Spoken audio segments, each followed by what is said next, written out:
Hello friends, tips અને tricks by Trusha channel પર આપ સૌનું ફરીવાર સ્વાગત છે. આજના વિડીયોમાં અમુક ફરી એવી ઉપયોગી ટિપ્સ લઈને આવી છું જે તમને ખૂબ જ પસંદ આવશે. તો ચલો વિડીયોની શરૂઆત કરી દઈએ. હવે અહીં તમે જોઈ શકો છો કે બુકના પેજ ઉપર સેલો ટેપ ચોંટી ગઈ છે. ઘણી વખત એવું થાય કે સેલો ટેપ આપણે જ્યાં ન લગાડવી હોય ત્યાં લાગી ગઈ હોય. બોક્સ ઉપર પણ ઘણી વખત એવું થાય કે ઊંધી સાઈડ લાગી ગઈ હોય. તો જો આપણે આને ખેંચીને કાઢવા જઈએ ને તો પેજ તૂટી જશે. તો એવી રીતના કાઢવા કરતાં આપણે સેલો ટેપના બંને છેડા પકડી અને બંને બાજુથી ખેંચીશું. આપણે સેલો ટેપને ખેંચવાની છે સામસામે. આવી રીતના કરવાથી તે સરળતાથી જ્યાં પણ ચોટેલી હશે ત્યાંથી ઉખડી જશે અને જરાય પણ આપણું પેજ નહીં ફાટે. તમે જોઈ શકો છો. આવી જ રીતના કદાચ બોક્સ ઉપર પણ લાગી ગઈ હોય અને ન લગાડવાની હોય તો તમે ઇઝીલી સેલો ટેપના છેડાને ખેંચી અને કાઢી શકો છો. તો આ ટીપ તમને કેવી લાગી તે મને કોમેન્ટ કરીને જરૂરથી જણાવજો અને આ ટીપ વિશે તમે જાણતા હતા કે નહીં તે પણ મને જણાવજો. હવે પછી નેક્સ્ટ ટીપ જોઈએ તો બાળકો ભણતા હોય ત્યારે આવી રીતના માર્કરનો ઉપયોગ કરતા હોય છે. ઘણી વખત એવું થાય કે અમુક જગ્યાએ માર્કિંગ ન કરવાનું હોય અને ભૂલમાં આવી રીતના માર્કર લગાડી દીધું હોય. તો આને રિમૂવ કઈ રીતના કરવું એ હું આજે તમને બતાવીશ. આપણે એક ઇયરબડ લઈ લઈશું અને સાથે એક લીંબુનું ફાડું લઈ લઈએ. લીંબુના ફાડામાં ઇયરબડ આવી રીતના લગાડીશું એટલે લીંબુનો રસ આની ઉપર ચોંટી જશે અને પછી જ્યાં પણ માર્કર આપણે લાગેલું હતું ત્યાં હળવા હાથે આપણે આને ફેરવીશું એટલે માર્કરના નિશાન જતા રહેશે. આવી જ રીતના તમે સ્કેચ પેનના નિશાન પણ રિમૂવ કરી શકો છો. તો જો ખબર પણ નહીં પડે કે ક્યાં માર્ક કરેલું હતું. આ લીંબુના કારણે ભીનું દેખાઈ રહ્યું છે. સુકાશે એટલે પેજ એકદમ નોર્મલ થઈ જશે. તો આ ટીપ તમને ગમી હોય તો વિડીયોને એક લાઇક જરૂરથી કરી દેજો. હવે આગળ વધીએ બીજી ટીપ તરફ. અહીં મેં એક નાનકડો ગ્લાસ લઈ લીધો છે કાચનો, જે શોર્ટ્સના ગ્લાસ આવે છે એ લીધેલો છે. આની અંદર આપણે 1 ચમચી જેટલા ચોખા લઈ લઈશું. તમે કોઈ પણ પ્રકારના ચોખા લઈ શકો છો. અને હવે આની અંદર પાણી નાખી અને ગ્લાસને આપણે ભરી લઈશું. એટલા માટે મેં અહીં નાનો ગ્લાસ લીધેલો છે. પાણી નાખ્યા પછી હવે આની ઉપર આપણે 1 ચમચી જેટલું તેલ નાખી દઈશું. તમે કોઈ પણ તેલ લઈ શકો છો. અને હવે આપણે જે ઇયરબડ લીધેલું હતું એ જ હું અહીં લઉં છું. જે લીંબુવાળો ભાગ હતો એ મેં કટ કરી નાખ્યો છે અને બીજો જે છેડો હતો એને આપણે તેલમાં આવી રીતના અડાડી લઈશું અને ત્યારબાદ આને ઊભી રાખી દઈશું. નીચે ચોખા હોવાના કારણે સરળતાથી ઊભી રહી જશે. અને હવે આપણે આને સળગાવી લઈશું. તો આવી રીતના તમે ઇન્સ્ટન્ટ કાચના જે દીવા આવે છે તે ઘરે બનાવી શકો છો. મહેનત વગર 2 મિનિટની અંદર બની જશે અને અડધી કલાક સુધી આ આમનામ ચાલુ રહે છે, જરાય ઠરતું નથી. તો તહેવારોમાં તમારે આવી રીતના ડેકોરેશન કરવા હોય તો અલગ અલગ દીવા બનાવી શકો છો. અહીં મેં સાદો બનાવ્યો છે. તમે ઈચ્છો તો પાણીની અંદર કલર નાખી અને કલરિંગ દીવા પણ બનાવી શકો છો. અને તમે જોઈ શકો છો કે દેખાવામાં કેટલો સરસ લાગે છે અને અડધી કલાક સુધી આમનામાં સળગેલો રહે છે. ખાસ કરી અને દિવાળીમાં બાળકોને ફટાકડા ફોડવા હોય તો આવી રીતે તમે ઇન્સ્ટન્ટ કાચનો દીવો બનાવીને આપી શકો છો. તો આ ટીપ કેવી લાગી તે પણ મને કોમેન્ટમાં જરૂરથી જણાવજો. હવે આગળ વધીએ. અહીં મેં મેલા મોજા લઈ લીધા છે સફેદ કલરના. તો બાળકો ઘણી વખત મોજા આટલી હદ સુધી કધોણિયા કરી નાખતા હોય કે આપણે ઘસી ઘસીને હાથ દુખી જાય અને છતાં પણ જોઈએ એવા ચોખ્ખા નથી થતા. તો આજે હું તમને એના માટે એક સરસ મજાની ટીપ આપીશ જેનાથી વગર મહેનતે મોજા આપણા ઉજળા થઈ જશે. આપણે એક બાઉલની અંદર ગરમ પાણી લઈ લઈશું. થોડુંક વધારે ગરમ હોય એવું પાણી લેવાનું. હવે આની અંદર આપણે 1 ચમચી જેટલું મીઠું નાખી દઈશું. સાથે 1 ચમચી જેટલું વિનેગર નાખી દઈએ. તમારી પાસે વિનેગર ન હોય તો તમે અડધી ચમચી લીંબુના ફૂલ આવે છે તે પણ એડ કરી શકો છો અને લીંબુના ફૂલ ખૂબ જ સસ્તા હોય છે. અને સાથે આપણે જે પણ ડિટર્જન્ટ વાપરતા હોઈએ તે અડધી ચમચી નાખી દઈશું.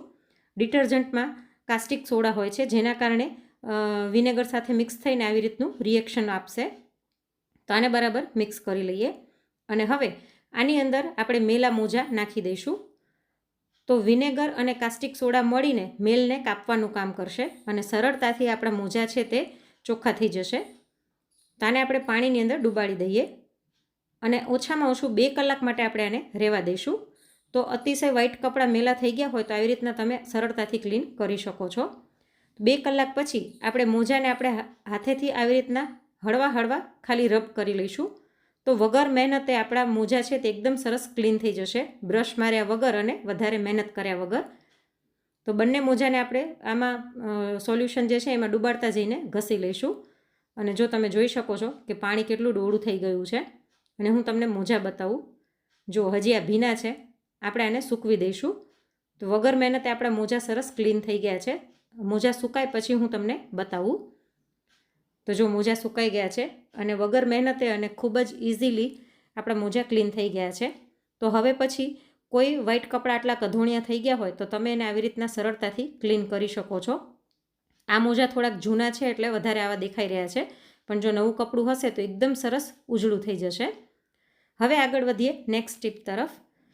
અત્યારે બાળકોના જોગર્સ પેન્ટ, નાઇટ સૂટ બધામાં આવી રીતના લાસ્ટિક અને દોરી આવતી હોય છે, અને જનરલી આપણે દોરીને આવી રીતના ગાંઠ મારી અને ફૂલવાળી દેતા હોઈએ છીએ. પણ આ ઘણી વખત વારંવાર ખુલી જાય છે. મારા દીકરાને તો ખુલી જ જાય છે, ખેંચે એટલે ખુલી જાય. અને ઘણી વખત એવું થાય કે ખોલવામાં ને ખોલવામાં ગાંઠ વળી જાય. તો એના માટે આજે હું એક સરસ તમને સોલ્યુશન બતાવીશ, જેનાથી દોરીને વારંવાર ખોલવી અને બંધ કરવી નહીં પડે. આપણે કોઈ પણ પેન્સિલ અથવા તો એક પેન લઈ લઈશું અને તેને આમ રાખી અને દોરીને ફરતે આપણે વીંટી લેવાની છે.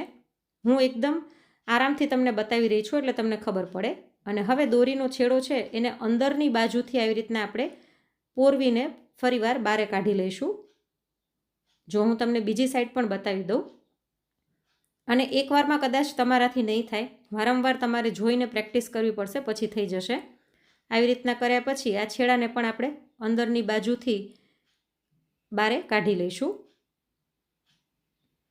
આવી રીતના કર્યા પછી હવે આ બંનેને આપણે સામસામે પોરવવાના છે. આને આપણે આમ પલટાવી દઈએ, એકબીજાની સામે લાવી લઈએ અને આ સાઈડનો જે છેડો છે એને સામેની બાજુ નાખી દઈશું.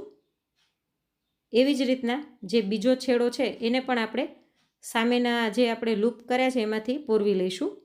આવી રીતના કરવાથી એકદમ સરળ કામ થઈ જશે અને આ વારંવાર ખુલશે પણ નહીં અને ધોવામાં પણ આને ખોલવી નહીં પડે. તમે દોરીને આમ જ રહેવા દઈ શકો છો, આમ જ ખેંચીને ટાઈટ કરી શકો અને આવી રીતના વચ્ચેથી પકડી અને ખેંચશો એટલે ઢીલી થઈ જશે. આમ ટાઈટ થઈ જશે અને આમ ઢીલી થઈ જશે. તો આ ખૂબ જ સરળ ટેકનિક છે. એક જ વખત આપણે કરી લઈશું એટલે પછી ક્યારેય દોરીને ખોલબંધ નહીં કરવી પડે. જ્યારે પણ ટાઈટ કરવી હોય ત્યારે ખાલી છેડા ખેંચી લેવાના અને લૂઝ કરવી હોય ત્યારે વચ્ચેથી આવી રીતના ખેંચીને લૂઝ કરી નાખવાની. તો બાળકો માટે તો આ ખૂબ જ કન્વિનિયન્ટ રહે છે. તો આ ટીપ તમને ખબર હતી કે નહીં તે પણ મને કોમેન્ટમાં જરૂરથી જણાવજો. હવે પછી નેક્સ્ટ ટીપ જોઈએ તો અત્યારે ચોમાસાની સિઝનમાં આપણે ગમે ત્યારે બહાર જઈએ તો ગાડીના સાઈડ મિરર અને પાછળના કાચ ઉપર વરસાદના કારણે આવી રીતના પાણી આવી જતું હોય છે, જેના કારણે આપણું વિઝન છે તે બ્લર થઈ જાય છે. પાછળ ગાડી આવતી હોય તો ખબર નથી પડતી. ઘણી ગાડીમાં પાછળના કાચમાં વાઇપર હોય છે પણ ઘણી ગાડીમાં નથી હોતા. તો એમાં પણ પાછળના કાચમાં આવી રીતના વિઝન બ્લર થઈ જાય છે. તો એના માટે આજે હું સરસ મજાની ટીપ બતાવીશ. આપણે પહેલાં મિરરને વ્યવસ્થિત ક્લીન કરી લઈએ અને ત્યારબાદ ઘરેથી નીકળતા પહેલાં અથવા તો વરસાદ પહેલાં આપણે અડધું બટેટું લઈ અને કાચ ઉપર આવી રીતના ફેરવી લઈશું. ખાલી એક જ વખત આપણે બટેટાને આમ ફેરવવાનું છે. આવી રીતના તમે બંને સાઈડના મિરર અને પાછળના કાચમાં પણ ફેરવી શકો છો. અને પછી આની ઉપર ગમે એટલું પાણી પડશે તો પણ તમારું વિઝન બ્લર નહીં થાય, કેમ કે પાણી કાચ ઉપર રહેશે જ નહીં. જો એકદમ સરસ ચોખ્ખો કાચ રહે છે. અને હું તમને સ્પ્રે કરીને પણ બતાવી દઉં. સ્પ્રે કરશો ગમે એવો વરસાદ આવશે તો પણ તમારા કાચ એકદમ સરસ ચોખ્ખા રહેશે. તો આ ટીપ ગમી હોય તો વિડીયોને એક લાઇક જરૂરથી કરી દેજો. અને આજની બધી જ ટીપમાંથી તમને કઈ ટીપ સૌથી વધારે ગમી તે મને કોમેન્ટ કરીને જરૂરથી જણાવજો. અને જો વિડીયો ગમ્યો હોય તો લાઇક કરીને વધુમાં વધુ શેર પણ કરજો. જલ્દી જ મળીશું એક નવા વિડીયો સાથે. Thanks for watching.